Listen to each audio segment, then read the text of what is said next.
교차 편집이라는 것이 있는데 그것을 떠올리게 하지요. 요즘은 뭐 뮤직비디오나 또 광고에서도 그런 기법들을 사용하고는 있지만 전혀 관련이 없는 것 같은 두 사람의 삶의 모습들이 보여지고 그 두 사람의 그 인생이 하나로 만나게 되는 뭐 그런 이야기, 그런 장면이 등장합니다. 그래서 더욱더 극적으로 저는 다가오고 있습니다.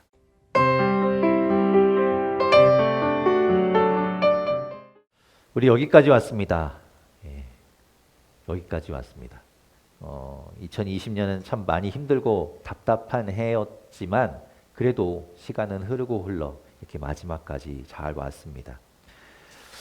여러분 주보에 보시면 주보에 몇 권 몇 호라고 쓰여 있는 것을 아십니까? 어제 제가 이제 주보를 만들면서 3권 52호까지 이렇게 만들게 되었다는 걸 알게 됐습니다. 올해가 2020년 우리 함께 교회가 이제 예배를 드리고 또 주보를 만든 지 셋째 해가 되고 또 1년 52주를 꽉 채웠다는 것을 실감하게 되었습니다. 뭐 결국 한 주 한 주 이렇게 잘 우리가 준비하고 그렇게 지내다 보니 끝까지 오게 된 것이죠. 연말이 되면 지난 날들을 돌아봅니다. 한 해가 어땠는지, 내가 또 잘못한 것은 무엇이었는지, 후회되는 것은 무엇이었는지, 그때 이런 일이 있었지 하며 돌아보게 되는데 코로나로 인해서 뭐 특별히 올 한 해는 한 게 없는 것 같고 우리가 모이지 못하고 그런 것 같은데 가만히 생각해 보니까 참 많은 일들이 있었다는 것을 알게 되었습니다. 우리가 뭐 모일 때마다 또 새로운 일들을 했고 또 모이지 못할 때도 우리가 할 수 있는 일들을 찾아서 여러 가지 했었죠. 노래도 만들고 또 음원도 녹음하고 또 우리가 추수감사 주일에는 모여서 또 감사하게도 하나님 앞에 감사를 올려드렸던 것들이 있었습니다. 여러분 모두 1년 동안 참 많이 고생하셨고 잘하셨습니다. 그리고 수고 많으셨다는 것을 말씀드리고 싶습니다.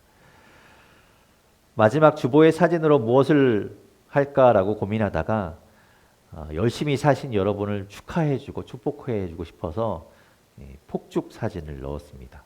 여러분 인생에, 여러분 삶의 다 주인공인 것처럼 여러분이 상을 받아야 마땅하고 이렇게 축하를 받아야 마땅하지요. 그리고 또 올 한 해 전 세계적으로 힘들었던 것들이 이제 다 끝나고 또 감사하게도 잘 또 지나가고 새해에는 새로운 일들이 있을 거라는 소망을 담아서 이 사진을 넣게 되었습니다. 내년에는 정말 좋은 일들이 많을 겁니다.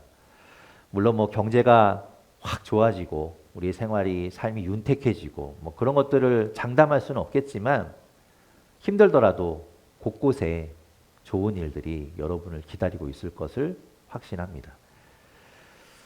오늘 말씀은 마치 우리가 이제 영화나 드라마에서 보면 교차 편집이라는 것이 있는데 그것을 떠올리게 하지요. 요즘은 뭐 뮤직비디오나 또 광고에서도 그런 기법들을 사용하고는 있지만 전혀 관련이 없는 것 같은 두 사람의 삶의 모습들이 보여지고 그 두 사람의 그 인생이 하나로 만나게 되는 뭐 그런 이야기, 그런 장면이 등장합니다. 그래서 더욱더 극적으로 저는 다가오고 있습니다.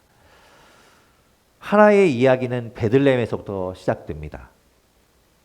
우리 성탄절에 보았던 말씀을 떠올려 보시기 바랍니다. 요셉과 마리아와 요셉은 호적을 하기 위해서 베들레헴에 가게 되죠. 그리고 방문했다가 그곳에서 아기를 낳게 됩니다. 출산 직후에 산모와 갓난 아기는 움직일 수 없죠. 또 움직여서도 안 됩니다. 안정을 취해야 하고 몸이 회복될 동안은 기다려야 합니다.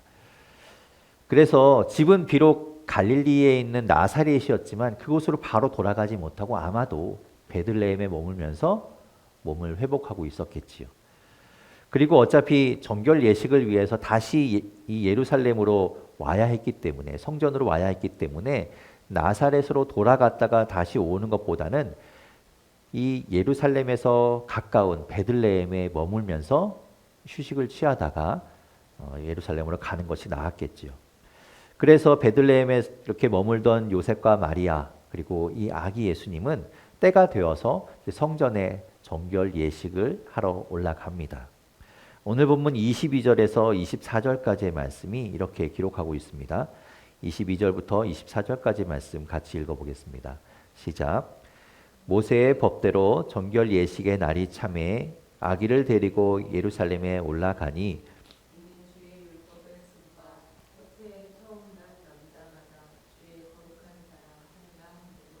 아기를 주께 드리고 또 주의 율법에 말씀하신 대로 산 비둘기 한 쌍이나 혹은 어린 집비둘기 둘로 제사하려 함이더라. 아멘. 아기를 출산한 산모의 정결 예식은 레위기 12장의 말씀을 근거로 합니다. 그 율법을 근거로 해서 그렇게 행해지고 있었죠. 레위기 12장 2절에서부터 4절까지 말씀은 이렇게 기록하고 있습니다. 제가 읽어보겠습니다. 이스라엘 자손에게 말하여 이르라. 여인이 임신하여 남자를 낳으면 그는 이레 동안 부정하리니 곧 월경할 때와 같이 부정할 것이며 여덟째 날에는 그 아이의 포피를 벨 것이요 그 여인은 아직도 33일을 지내야 산열이 깨끗하리니 정결하게 되는 기한이 차기 전에는 성물을 만지지도 말며 성소에 들어가지도 말 것이며 이렇게 출산한 여인에 대해서 규례가 정해져 있었죠. 출산할 때 어떤 혈흔으로 인해서 40일 동안은 정결하지 않은 상태로 여겨졌습니다. 그래서 그동안은 휴식을 취하고 몸을 보호해야 했죠. 출산 후 40일이 지난 이후에야 비로소 정결 예식을 할 수 있게 되면서 성전에 올라가서 번제와 속죄제를 드리게 됩니다. 그럼으로써 출산이 이제 마무리되게 되죠. 딸을 낳게 되면 그 기간은 2배로 늘어납니다. 그래서 80일을 이제 지내게 되죠. 아들을 낳은 후 40일이 지났습니다. 이 아기 예수님을 낳은 후 40일이 지나게 되면 이제 성전에 올라가서 번제와 속죄제를 드리게 될 때 또 그에 대한 규례 또한 정해져 있었습니다. 그것이 레위기 12장 6절에서부터 8절까지 말씀입니다. 또 제가 읽어보겠습니다. 아들이나 딸이나 정결하게 되는 기한이 차면 그 여인은 번제를 위하여 1년 된 어린 양을 가져가고 속죄제를 위하여 집비둘기 새끼나 산비둘기를 회막문 제사장에게로 가져갈 것이요 제사장은 그것을 여호와 앞에 들여서 그 여인을 위하여 속죄할지니 그리하면 산열이 깨끗하리라. 이는 아들이나 딸을 생산한 여인에게 대한 규례니라. 그 여인이 어린 양을 바치기에 힘이 미치지 못하면 산비둘기 2마리나 집비둘기 새끼 2마리를 가져다가 하나는 번제물로 하나는 속죄제물로 삼을 것이요 제사장은 그를 위하여 속죄할지니 그가 정결하리라. 아멘. 그러니까 원래대로 이야기하면 40일이 지나서 이제 아들을 낳은 후 40일이 지나서 이제 성전에 올라가서 제사를 드리게 되는데 번제로 1년 된 어린 양을 드려야 하고 그리고 속죄제로 이제 비둘기를 드려야 하는 것이죠. 그런데 집안 사정이 좀 넉넉하지 못한 경우에는 번제로 드려야 할 1년 된 어린 양 대신에 비둘기로 대신할 수 있다는 겁니다. 그러니까 번제와 속죄제를 위해서는 가난하고 좀 넉넉하지 않은 사람들은 비둘기 2마리를 드려야 하는 것이죠. 그런데 오늘 본문 24절에 보면 뭐라고 말씀하고 있냐면 요셉과 마리아가 산 비둘기 2마리나 집 비둘기 2마리로 제사를 하려고 한다라고 말씀하고 있죠. 그 이야기는 요셉과 마리아가 그렇게 넉넉하지 못한 그런 형편에 있었다는 것을 말해주고 있는 겁니다. 하지만 그들은 자신들이 할 수 있는 것을 다해서 하나님 앞에 그 말씀을 따라서 제사를 하고 그 예식을 다하려고 하고 있는 것이죠. 자, 그리고 이스라엘의 그 유대인들은 처음 낳은 아들, 맏아들, 장자를 하나님께 구별하여 올려드렸습니다. 이집트, 그 애굽의 노예로 있던 이스라엘은 하나님께서 모세를 통해서 그들을 구원해 내실 때 10가지 재앙을 그곳에 내리셨죠. 그래서 바로 왕, 바로 그의 마음을 돌이켜서 이스라엘 민족을 내보내게 되었습니다. 그때 그 10가지 재앙 중에서 마지막 재앙이 바로 장자, 맏아들의 죽음이었습니다. 그로 인해 애굽 땅에 있는 모든 이들의 맏아들은 또 가축에 처음 난 것은 다 죽임을 당했습니다. 하지만 이스라엘의 유대인들의 맏아들은 죽지 않았습니다. 왜냐하면 어린 양을 잡아서 그 어린 양의 피를 문, 임방과 좌우 설주에 뿌리고 그 어린 양의 고기를 먹으면 그 죽음이 그 집을 넘어간다고 말씀하셨고 그 말씀을 따랐기 때문입니다. 그것이 바로 유월절이죠. 넘어가는 날입니다. 그러나 죽지 않는 대신에 그 맏아들을 하나님의 것으로, 하나님께 속한 것으로 구별하였습니다. 그렇게 여겨야 했지요. 그것을 출애굽기 13장에 곳곳에 말씀하고 있습니다.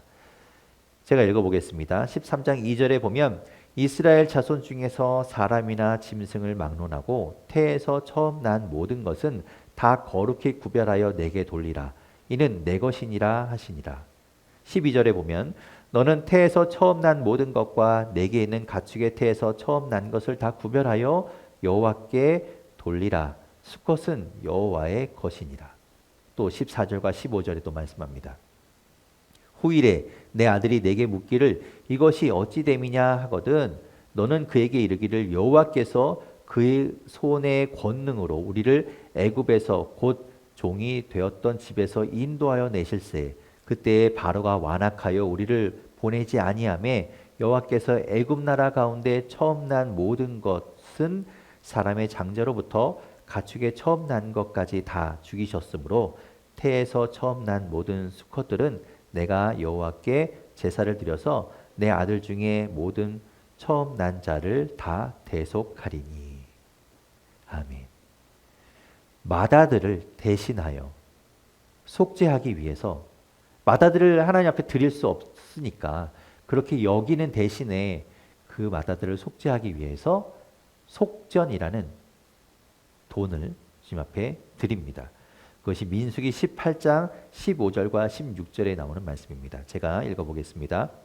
여호와께 드리는 모든 생물의 처음 나는 것은 사람이나 짐승이나 다 내 것이로되 처음 태어난 사람은 반드시 대속할 것이요 처음 태어난 부정한 짐승도 대속할 것이며 그 사람을 대속할 때에는 난 지 한 달 이후에 내가 정한 대로 성소의 세계를 따라 은 5세계를 대속하라.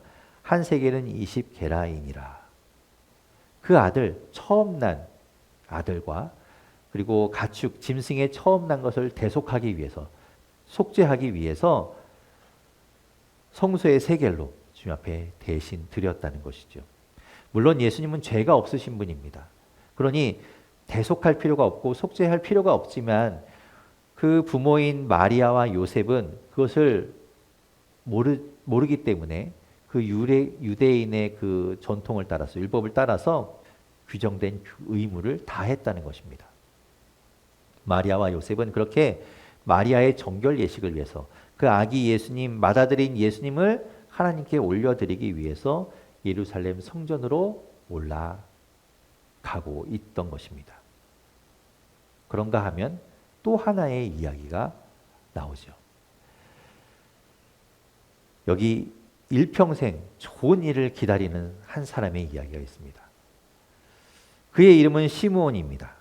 오늘 본문 25절과 26절에 이렇게 말씀합니다. 오늘 본문 25절과 26절 말씀 같이 읽어보겠습니다. 시작. 예루살렘에 사람이 있으니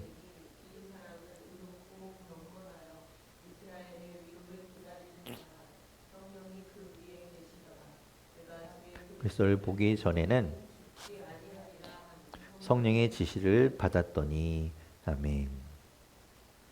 예루살렘에 살고 있던 시므온은 의롭고 경건한 사람이었습니다. 그는 하나님의 말씀을 지키며 그 말씀을 따라 살던 사람이었죠. 그는 평생 이스라엘의 위로를 기다렸습니다. 이스라엘의 위로가 무엇인가? 이스라엘의 위로는 메시아의 구원을 가리킵니다. 유대인들은 기다렸습니다. 메시아가 올 것이다. 그리고 그들을 구원해 줄 것이다. 마치 애굽 땅에서 노예로 있던 그들의 조상을 구원해 내셨던 것처럼 지금 로마의 속국으로 있는 이스라엘을 구원해 줄 메시아가 올 것이다. 그것을 기다리고 있었죠.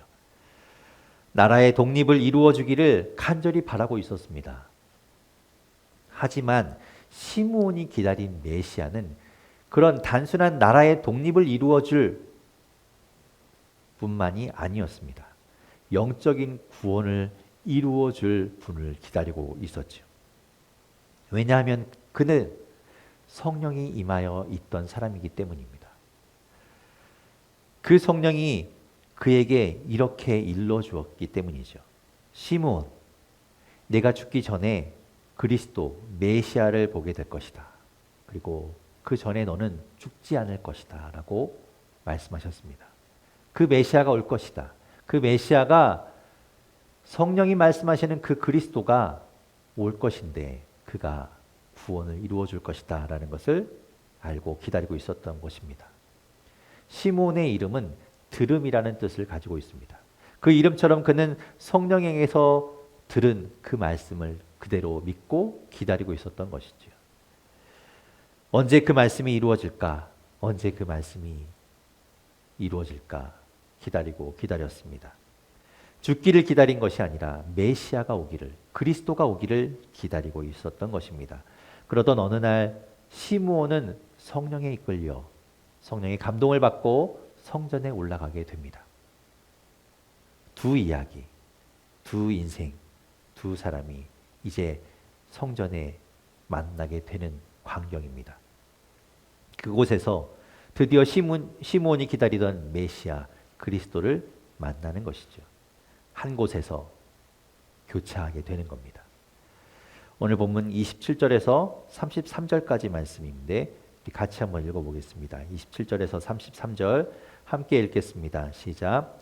성령의 감동으로 성전에 들어가매 마침 부모가 율법의 관례대로 행하고자 하여 그 아기 예수를 데리고 오는지라. 시므온이 아기를 안고 하나님을 찬송하여 이르되 주제여 이제는 말씀하신 대로 종을 평안히 놓아 주시는도다. 내 눈이 주의 구원을 보았사오니 이는 만민 앞에 예비하신 것이요 이방을 비추는 빛이요 주의 백성 이스라엘의 영광이니이다 하니 그의 부모가 그에 대한 말들을 놀랍게 여기더라. 아멘. 단지 아기일 뿐이지만 이제 겨우 한 달 조금 지난 그 아기일 뿐이지만 그 아기를 보고 의로웠고 경건했던 성령이 충만했던 시므온은 단번에 알아보았습니다. 아, 이분이 그리스도구나. 이분이 메시아구나 라는 것을 알았죠. 그래서 그 아기를 품에 안고 시므온은 하나님을 찬송합니다. 천사들이 찬송했던 것처럼 또 목자들이 하나님을 찬송했던 것처럼 시므온도 하나님을 찬송하는 것이죠. 주님, 제가 드디어 말씀하신 그 그리스도를 만나 보았습니다. 제 눈으로 직접 주님의 구원을 보게 됩니다. 그 구원은 모든 사람을 위한 것이어서 이방인에게는 그들을 비추는 빛이 될 것이고 이스라엘 유대인에게는 주님의 백성인 그들에게는 영광이 될 것입니다. 라며 하나님께 찬송을 올려드리죠.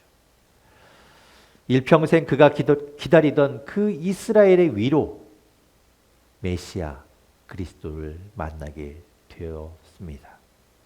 메시아 그리스도의 구원은 이스라엘만을 위한 위로가 아니라 모든 이들, 이방인들까지도 구원하는 위로였던 것이죠. 옆에 있던 요셉과 마리아와 요셉은 시몬의 찬송을 듣고 놀랐습니다. 생소해서 처음 들어서 놀란 것이 아니죠. 모든 사람을 위한 그 큰 기쁨의 좋은 소식, 구원의 신비와 비밀을 시므온 또한 알고 있다는 것에 놀랐을 겁니다. 신분도 다르고 나이도 다르고 또 환경도 다른 사람들이 모두 그 놀라운 구원의 신비를 알고 있다는 것에 놀랐겠지요. 시므온은 아기의 부모를 축복해 줍니다. 그리고 특별히 마리아에게는 예언의 이야기를 들려줍니다. 성령에 의해서 자신이 들었던 것, 자신이 알고 있던 것, 성령에 의해서 깨달았던 것을 전해줍니다.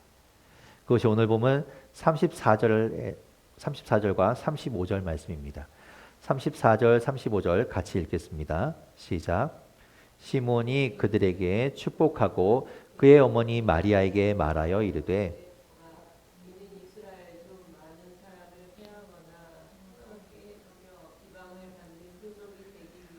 세움을 받았고 또 칼이 내 마음을 찌르듯 하리니 이는 여러 사람의 마음의 생각을 드러내려 함이니라 하더라.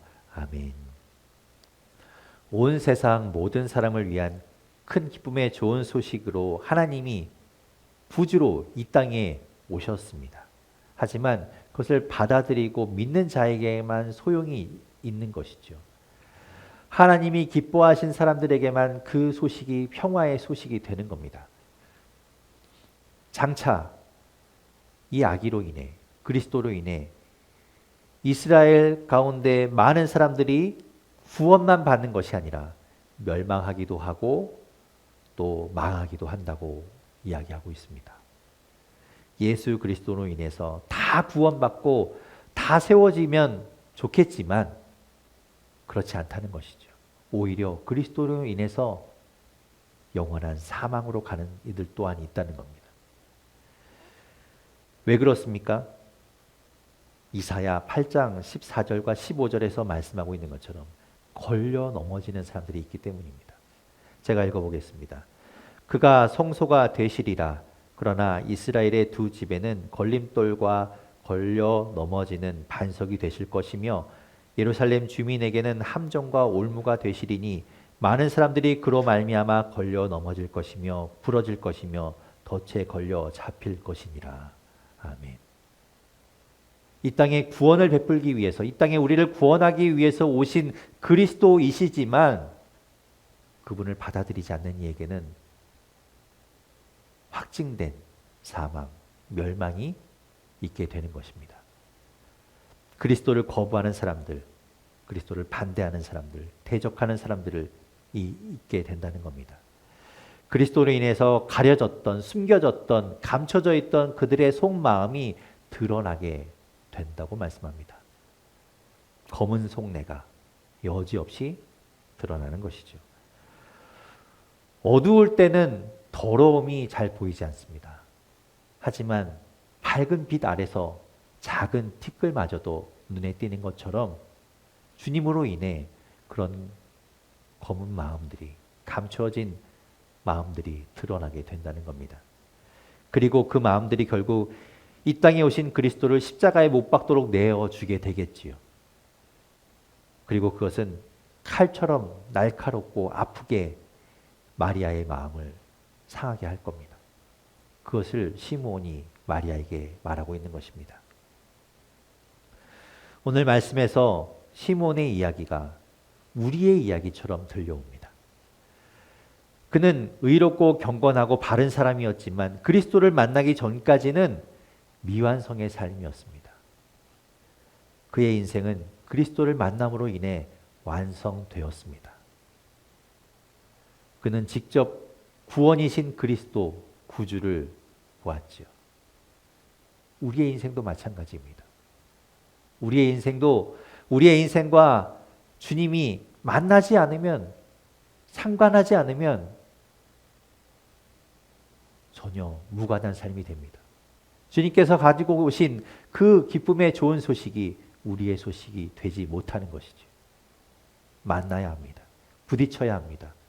하나로 모아져야 합니다. 그래야 그 소식이 우리의 소식이 되는 것이죠. 그 후에 주님을 만난 이후에 시몬의 삶이 어떻게 되었을까요? 그의 삶은 어떻게 달라졌을까요? 그의 남은 삶은 어떤 모습이었을까요? 알 수 없습니다. 성경에 그에 대한 말씀이 기록되어 있지 않기 때문이죠. 이후에 그의 행적은 기록되어 있지 않지만 분명 그는 그리스도를 보았다고 해서, 삶이 완성되었다고 해서 그것으로 그의 삶이 끝나지는 않았을 겁니다. 저는 오히려 그가 죽는 날까지 더 생기 있고 더 열심히 살았을 것 같습니다. 그리스도를 만난 그 이야기를 사람들에게 들려주며 사람들에게 전하며 살진 않았을까 생각해 봅니다. 예수 그리스도가 우리를 구원하기 위해 이 땅에 오셨지만 그것은 모든 사람을 위한 기쁨의 소식이고 좋은 소식이지만 그 구원은 모든 사람의 것이 아닙니다. 어떤 사람들은 거부하고 오히려 대적하죠. 그렇다고 해서 그 소식을 전하지 않고 우리만 갖고 있어서는 안 되겠습니다. 받는 자가 어찌할지는 모르지만 전하는 자, 주는 자는 최선을 다해서 주어야 하는 것이겠죠. 내 눈이 주의 구원을 보았사오니 이제 어떻게 해야 할까요? 2021년은 어떤 모습으로 우리가 살아가야 할까요?